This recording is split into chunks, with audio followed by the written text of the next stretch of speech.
कामी बचन सती मन जैसे। जैसे कामी पुरुष का वचन सती पतिव्रता स्त्री के मन में नहीं ठहर सकता।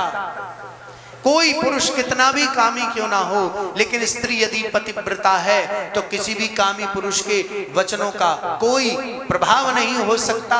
वैसे ही ये सब राजा जिनके मन में काम था, वासना थी, मां जानकी को देखकर ये जब गए तो ये टरा भी नहीं पाए, तिल भर भी हिला नहीं पाए महाराज। अरे दीप दीप के भूपति नाना, दीप दीप के भूपति नाना, ओ आए सुने हम जो पन ठाना, आए सुने हम जो पन ठाना, ओ आए सुने हम जो पन ठाना, आए सुने हम जो पन ठाना।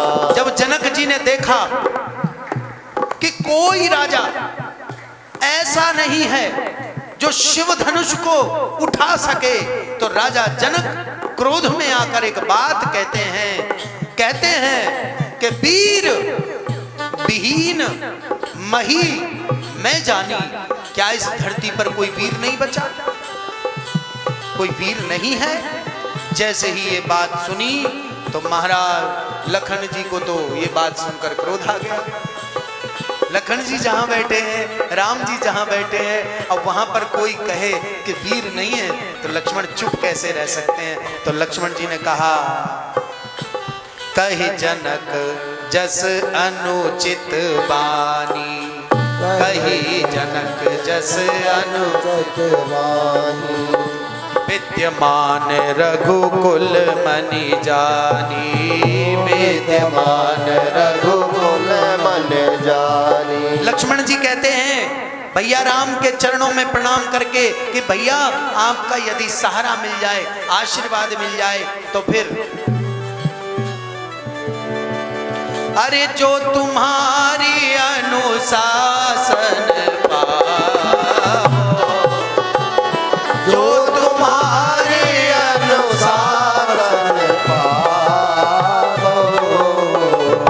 कंदुक इव ब्रह्मांड उठावो, कंदुक इव ब्रह्मांड उठावो, आचे घट जिमिदारों फोरी, श्री राम जय राम जय जय राम। ओ काचे घट जिमिदारों फोरी, श्री राम जय राम जय जय राम। सकौ मेरु मूलक जिमि तोड़ी, श्री राम जय राम जय जय राम। तव प्रताप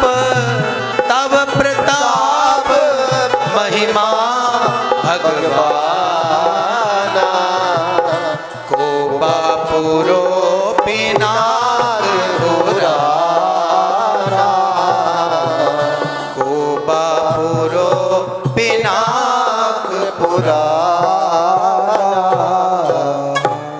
लखन सकोप बचन जे बोले, डगमगानी मही दिग्गज डोले, सकल लोग सब भूप डराने, सियहि हरस जनक सकुचाने। जनक से कौन ऐसे बात कर सकता है जैसे लखन लाल ने की।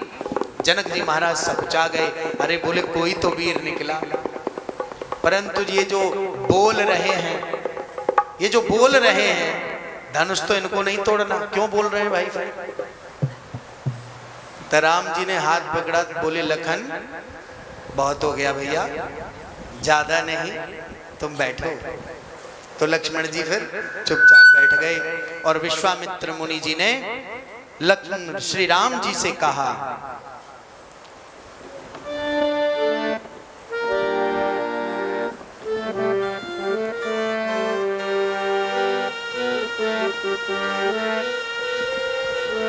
बोलिए राजा रामचंद्र भगवान की जय। जय हो। उठ हो राम भन जहूँ भव चापा, जय जय सीता राम हरे। उठो राम, हे तात इस धनुष को उठाओ। उठो राम भंजहु भव चापा, मेटहु तात जनक परितापा। उठो राम और जनक जी के कष्ट को दूर करो। राम जी उठे, गुरुदेव को मन ही मन प्रणाम किया और प्रणाम करने के पश्चात में राम समीप चाप समीप, राम जब आए नर नारी न सुर सुकृत मनाए।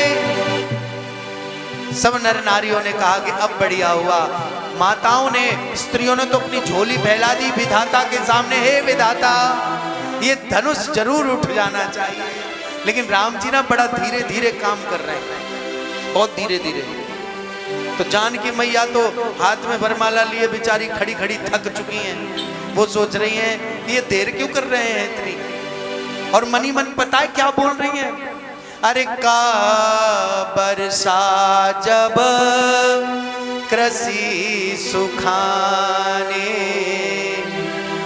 खेती सूख जाने के बाद बरसात हो तो उसका क्या लाभ है। अरे राम जी थोड़ा जल्दी चलो ना जी। राम जी सीता जी के मन की बात को समझ गए और फिर गुरुदेव को प्रणाम किया। प्रणाम करके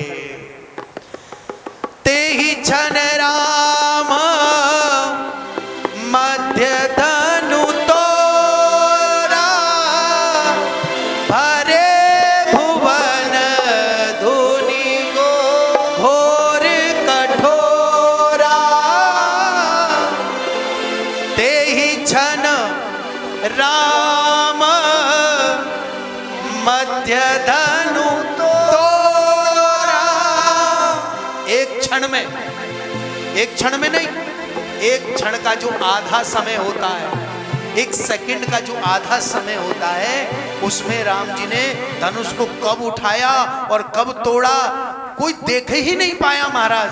क्योंकि आधे सेकंड को कौन देख पाता, कोई देख नहीं पाया। बस दिखाई क्या दिया, धनुष के दो टुकड़े। बोले राजा रामचंद्र भगवान की जय हो। भरे भुवन घोर कठोर रवि, बाज तज मारग चले, चिक्करहि दिग्गज डोल महि, गोल गोरम कलमले। हाँ गोल गोरम कलमले।